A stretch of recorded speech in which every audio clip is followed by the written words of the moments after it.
Hello, good morning. Today, our guest is Professor Gerald James, and we're going to be discussing the history of the Black family in America. Hello, Professor James. How are you doing?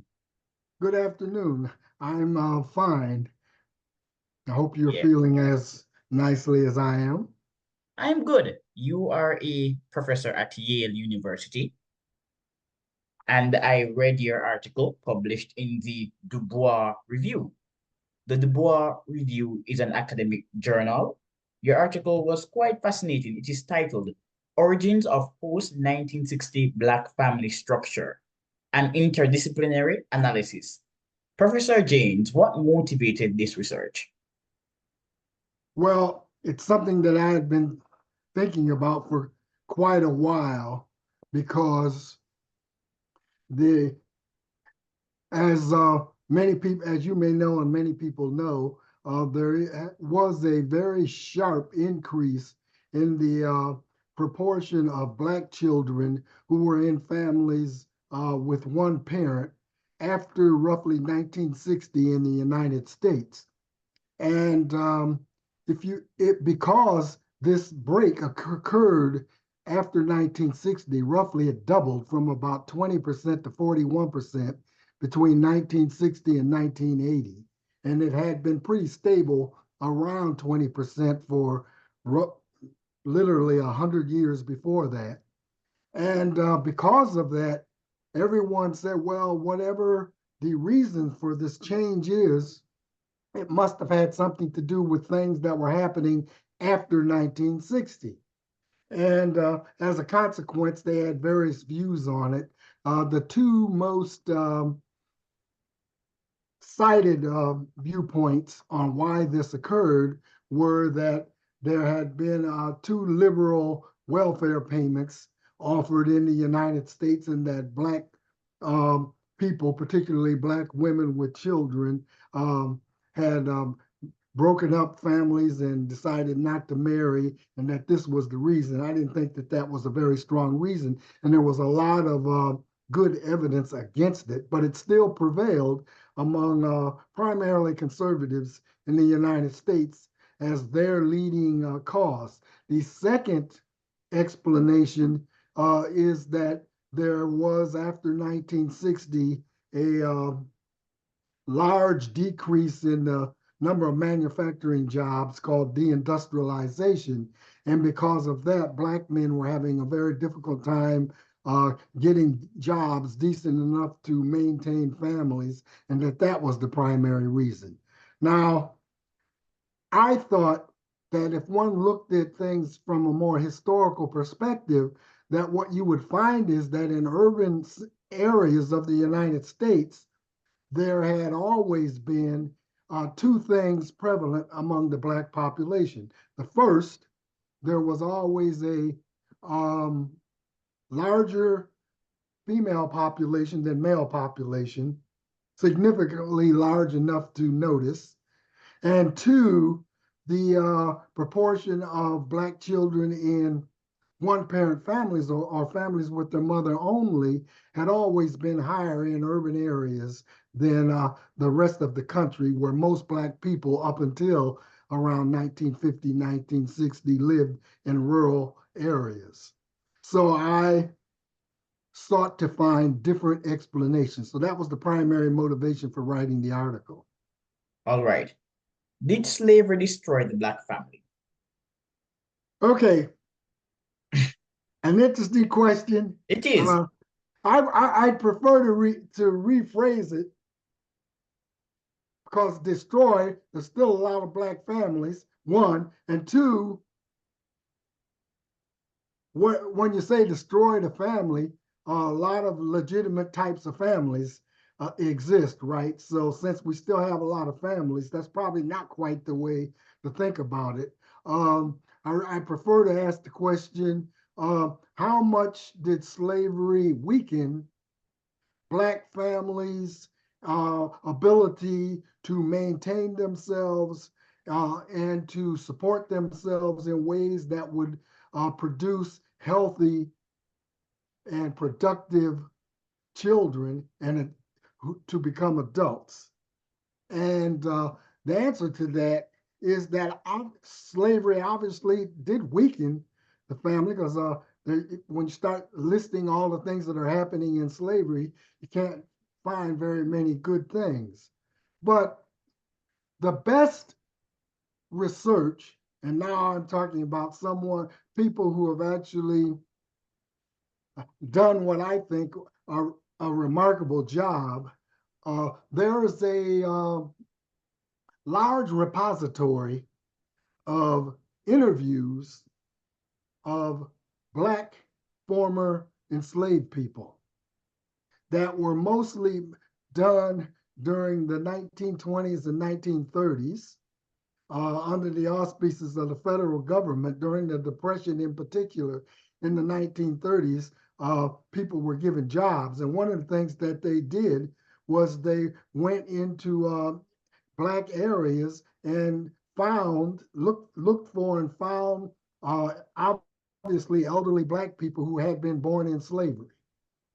And there are literally thousands of these that have been collected at this time point. And most of the interviewees obviously talk about their childhood during slavery. So enterprising researchers have set those things up on computer in computer files, and they've asked the question of what if to the extent that any interviewee, former enslaved person being interviewed, discusses their family situation during slavery, how can we quantify it? And what this research has found is that about 2/3 of Black enslaved children were living with two parents during a large part of their childhood. Now, these studies aren't perfect. You can always, obviously, because you get a kind of snapshot at one point of time, but it's the best kind of evidence we have is that there were thriving Black families during slavery, but slavery made it very difficult for them. Because as you know, as an enslaved person, you lived under a situation where your family could be broken up at any time simply at the whim of a master or an enslaver, or even if you had an enslaver whose principles were such that they wouldn't really want to break up families and blood ties, circumstances might still cause that to happen. Because after all, American slavery was a capitalist institution, and the enslavers were there to make profits. So some enslavers go bankrupt, and when that happens, they have to sell off all their property, including the enslaved. And you can't always guarantee if you have a family of seven that all seven of them are going to be purchased by the same person. So it's an inhumane, obviously, system.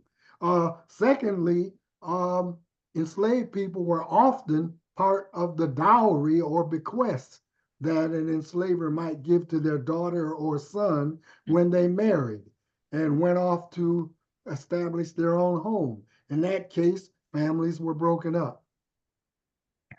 Professor James, why were there differences between urban and rural families?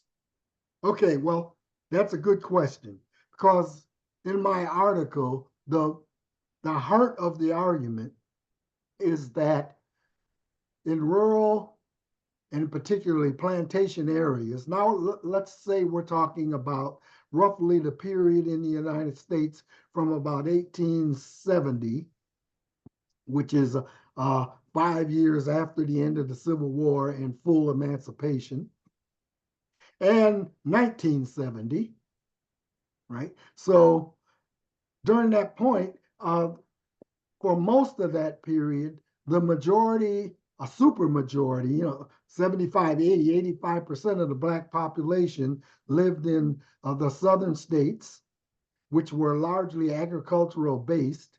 So large majorities of the Black population lived on plantations and farms and were working as farmers growing cotton, tobacco, sugar, and rice.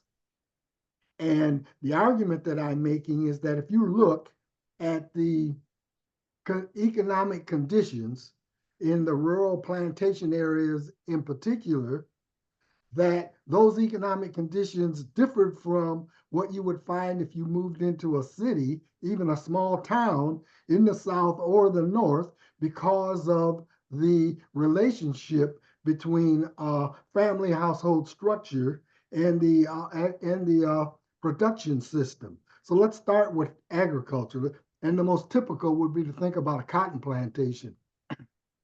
Most blacks working on cotton plantations worked as laborers and sharecroppers. There was an appreciable number of blacks who actually owned their small farms and blacks who rented farms and weren't sharecroppers. The difference there is the renters would pay a given amount of money per acre or a given amount of cotton per acre to the landlord, and the landlord would, for the most part, not interfere completely with their work patterns. Sharecroppers, on the other hand, where the word comes from, would pay a share of the crop that was grown and harvested to the landlord as their rent. The landlord, for the most part, also would give these sharecroppers tools, horses or mules to operate with plows, and they would also either supply the family with with foodstuffs and clothing to last them through the year, or they would make an arrangement with a grocer to do that. As a consequence, the sharecroppers were much more dependent on the landlord than were renters or small farm owners. And the landlords had, for sharecroppers, had a lot of input and supervision in telling them what they could grow, how to grow it, and to provide that supervision on a day-to-day, sometimes hour by hour manner. Now, why that's important is the following. Think about it. You are a landowner. You own a large plantation, and you're going to divide it up into dozens of smaller farms, 20, 25, 30-acre farms, and you're going to set up individuals to work those farms, or those sharecropping farms. Who are you going to give it to? Well, you want a stable labor supply. And the way they stabilized the labor supply was that the entire system was based on husband, wife, families, and their children coming in, taking a sharecropping farm, and they're going to stay there for the whole year. Whereas opposed to giving it to some single person who would be much freer to leave in the middle of the year or just before harvest because perhaps they get a better offer of wages. So the whole system was built on having stable two-parent families with their children, and it was frankly built on patriarchy. It was built on a system that favored men with wives and families, and the planter, which is what the landlord was called, would do all of their negotiations and discussions with the husband of the family. So that entire system, you very, very rarely would find any women who operate as a sharecropper in the cotton south or tobacco or wherever it might be. Hence, there was an underlying very strong incentive to maintain families in their two-parent structure, even though the overall system in the rural South, this is the poorest people in the country, with the possible exception of Native Americans on certain Native American land holdings called reservations. So there was absolute poverty existing. So we can't think of this as some wonderful system. But the landlords had an incentive to keep family, to do whatever they could to help secure families. And the overwhelming desire of Black Americans to have husband-wife families with their children was therefore incentivized and provided a solid foundation working in the plantation South.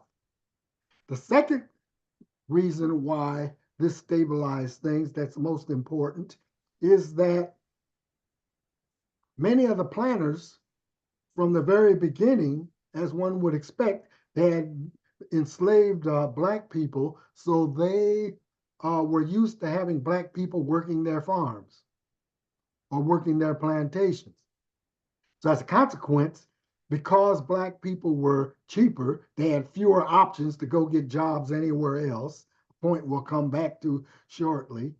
Uh, they were kind of tied to the land, and planners didn't have to give them decent housing or provide them with the same kinds of food, supplies, and clothing that white workers who might come into the plantation areas would be demanding. Hence,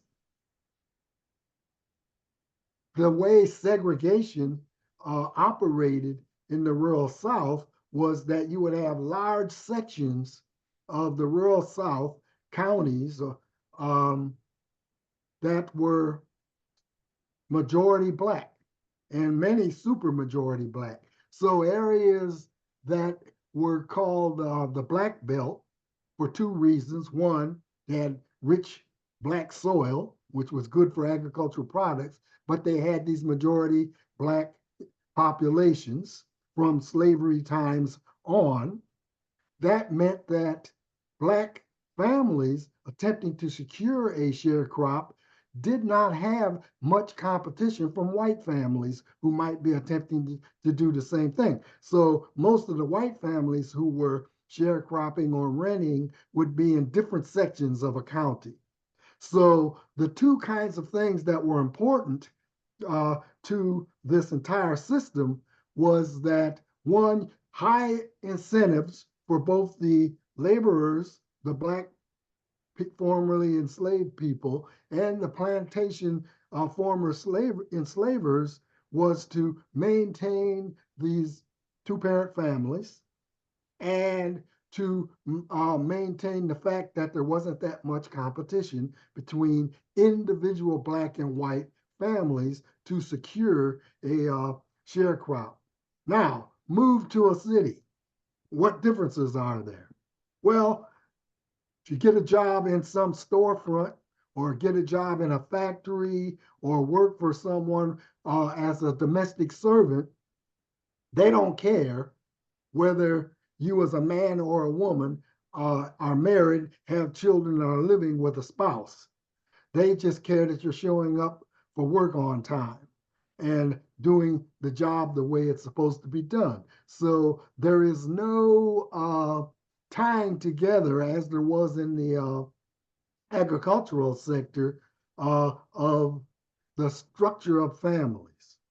As a consequence, this doesn't mean, of course, that you're going to have a breakdown in the two-parent family. It simply means that there's not going to be a strong support built into the economic system to maintain it, as there was in the agricultural sector. That's one. Two, segregation takes a different form in towns and cities. You have areas that are completely Black, but those areas aren't where most of the jobs are. Most of the jobs that Black people have are going to be in different areas. They're going to have to leave their residential neighborhoods, which are for the most part segregated, particularly in larger cities, and go to work.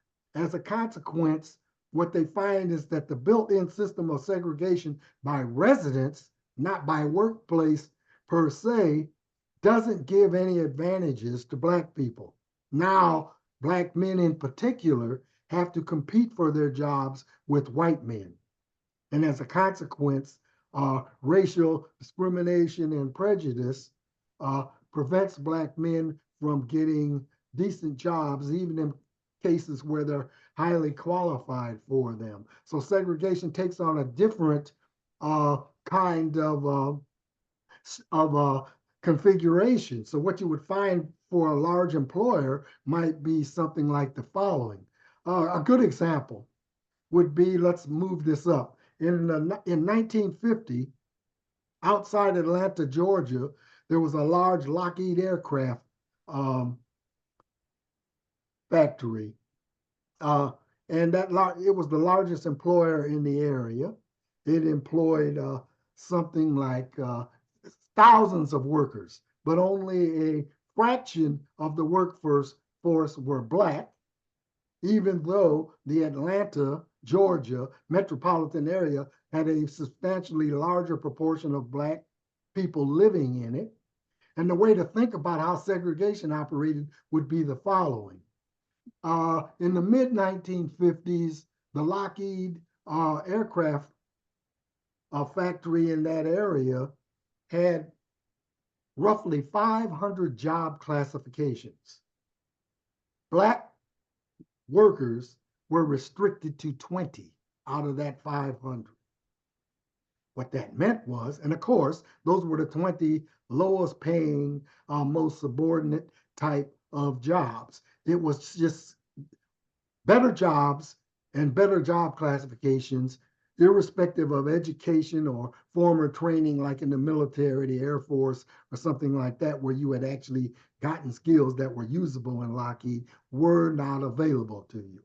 So, as a consequence, Black men in particular had a much more difficult time in urban areas to get jobs. Black women had the worst jobs, but they were, in a sense, very plentiful. What were those jobs? Domestic servants, working for mostly white people, and being able to be strong supports of the family. Now, when you combine all of these reasons, all of these facts together, what does it mean? It means that you have a much weaker basis for Black husband-wife families to maintain themselves. It's going to be why? Because one, you're going to have the low incomes, and two, you have in these urban areas a very different cultural foundation throughout the society, white, Black, whatever the populations might be, that the man is supposed to be, during this period of time. I did say that this is patriarchy is operating everything. The man is supposed to be the head of the household, the primary breadwinner. And when the man is not, we're going to have a severe problem for that man's ego. And as a consequence, many men started to not want to take on the responsibility of maintaining a family with children simply because they weren't able to, given the job structures and high unemployment rates and things like that. And as a consequence, what we find, that's those factors are the reasons why there was always a higher proportion of Black children in mother-only families in towns and cities than there were in rural areas. And this goes all the way back even to the 18th century. Whenever you find Black populations in America's towns and cities, this would be the situation that one would find. So this situation always existed. So what I hypothesized was that if you were to separate the Black population at any given time into two groups, those adults who were socialized as children, who got their understandings of what family life was to be like and how their opportunities were structured. If they got that from rural farm areas, then their requirements and their aspirations for what they were going to be was going to be what? You grow up on a farm, it's 1920, you expect if you're 10 years old, when I grow up, I'm going to be a farmer. 1920, 1940 or 50 or even 1890, this is pretty much what your aspirations are going to be. You look around and what do you see? Well, what you see is that to be able to do that, you have to be married. Whether you're a man or a woman, you got to be married. You're going to start out and you're going to attempt to start out as sharecroppers or laborers. And you're hoping that someday you'll be able to become a renter or a owner of property. And you can see some Black people who actually are able to do that, although the vast majority don't and remain in pretty dire poverty. But if you're young, we all know about very young people. People are starting to get married or at the age of getting their first marriage. They all think that they're the exception, so they're going to beat the odds. And as a consequence, that socialization led to acceptance of rural plantation area race relations and strengthened everybody sort of fitting into the system. Now, in the urban areas, things changed. Think of yourself now as a 10-year-old. You're looking around your environment, your neighborhood. What do you see? Well, you don't see large numbers of men and women couples married, striving to maintain their own farm to reach some objective. What you see are women leaving the neighborhood, going into white neighborhoods to work as domestic workers and cooks. And you see men going to the least desirable jobs that your town has to offer and suffering high levels of unemployment, not making very much money, and difficulties arising. When you start thinking, what will life be like for me when I'm 30? Well, out there on the farm, you might be thinking, by the time I'm 30, I'm going to have my own little farm. In town, you know, because of those job ceilings, because let's take that Lockheed example again, there might be 500 job classifications, but no matter how skilled, talented you may be as a Black person, you only have access to 20 of them, and it's the 20 worst ones. So your socialization is leading you not to form expectations of a chance to reach the pinnacle of your society on the farm, own land, even if it's a small amount of land, in the city, a top-notch job, or own a business. That's not available to you. So a deep-seated level of alienation sets in among many Black children who are growing up and being socialized in urban areas because of the structure of race relations that's occurring. Now, this has two consequences. Everything's not negative.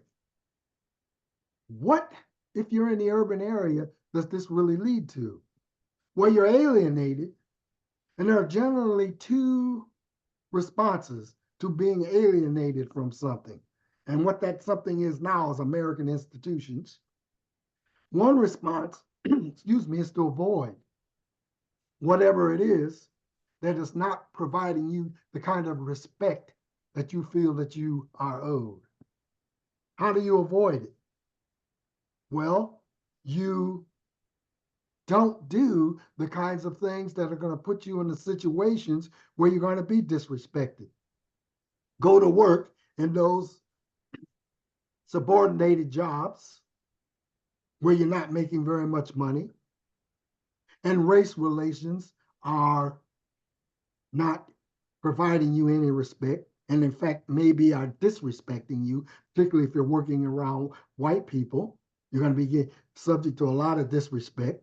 Let's keep in mind, we're talking about the period roughly 1890, 1960, 70, 80. And therefore, you look for alternative ways of making your living. You avoid the what we'll call the mainstream labor market.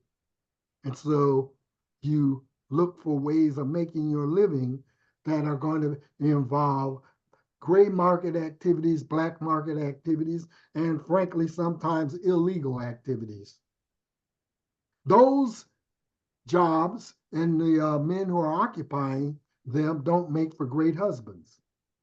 So all of these things lead to a weakening of the black family in urban areas. On the other hand, there is a second response to alienation from institutions. And what's that response? As opposed to avoid those institutions, you might, in fact, grab onto them even more so and attempt to change the institutions from within. And that leads, and some individuals take that path, and that leads to the civil rights movement.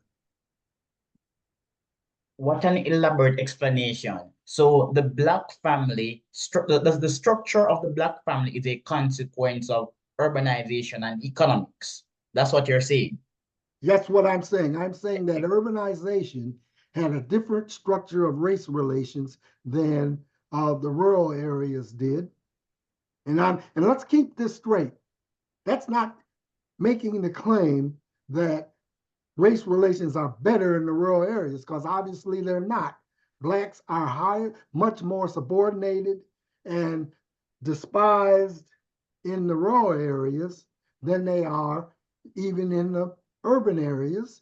They're not able to isolate themselves from the white landlords, and they have to work under their supervision, and they have to obey all of the white supremacy rules of behavior. So pretty much everything is bad under that system. It just so happens that it's structured in such a way that it incentivizes having husband-wife families. Another Okay. way of thinking about why about that is the following. We began this conversation talking about the fact that our best evidence is that roughly 2/3 of black enslaved children lived in two-parent families or lived with both their parents. That wasn't it.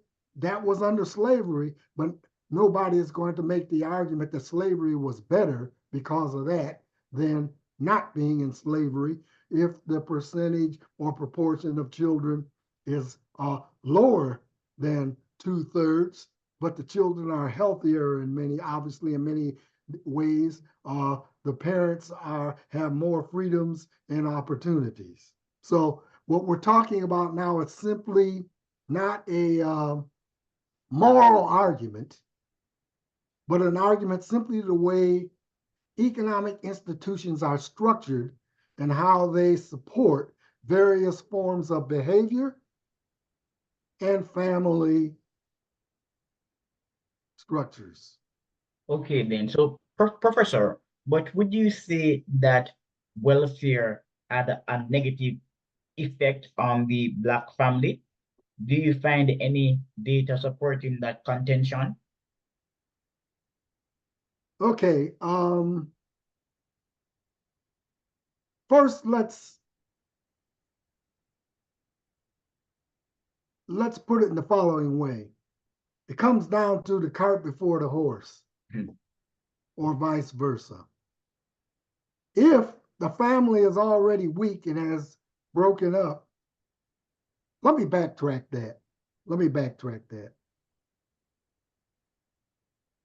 Keep in mind what I've been saying for the last several minutes. Yes. I made the following claim. If we went to 1920 Chicago or Boston or Birmingham, Houston, Texas, anywhere in the United States at that time period, and we were able to do a survey of the black population, and we separated them into two groups. the groups I've been talking about. And we just asked all adults, where were you at age 16? Where did you live? Well, because of the nature of the United States, if we're picking, let's say, 1930 or 1940, the vast majority of those Black adults are going to reply, when I was 16, I lived in a rural farm area. But some will not have. They will have lived in an urban area. So what do you think is going to happen now? Keep in mind, why am I making this distinction? Because it's 1940 and we barely have any kind of welfare system. Yes, yes, Or yes. 1930. I'm making this distinction because if we ask the following question now, what would happen if we now took that first population, the ones who at age 16 had grown up on plantations and farms? Are you married and living with your spouse and children? Versus the group who had always been in urban areas, towns and cities. What will we find? Well, based on the argument I'm making, what would it be? The urban, the rural people are more likely going to be married and have children because of the system of sharecropping. Right. That's their behavioral formation will lead them to have had higher rates of two-parent households. They're going to be more likely to be married and living with their spouse. And frankly, because they came from rural areas where they were living on subsistence, now they're in the city, even though they have the worst jobs, it's still better than the jobs they had when they were out on the plantation. As a consequence, they're also going to be more likely to be working. This is the way it always was. So and welfare, this is pre-welfare. Yeah. So welfare then fed a pre-existing pattern. Repeat in that, urban please. areas. I'm sorry, repeat that. Did welfare feed a pre-existing pattern in urban areas? Did welfare complement a pre-existing system, or did it Okay. Now that's an excellent exaggerate the question problem? to ask, because Yes. I'm not making the argument that welfare plays zero role in 1990, say, or 2020. Welfare may play a subsidiary role in allowing people to do things that they wouldn't be able to do without it. But my main point is that the origins of large proportions of one-parent families is not a welfare system, since we see that it already existed throughout the country, whether we go to a southern town like Birmingham or Atlanta, or a northern town like New York City, Boston, Chicago, Cleveland. So we're going to find the same kinds of behavior patterns. Well, so Professor, we're running out of time, but listening to you has been a pleasure. We're certainly exposed to new information, and I'm going to post the link to your article on the channel. I think more people should read it. Okay, thank you, Lipton. All right, bye. Bye.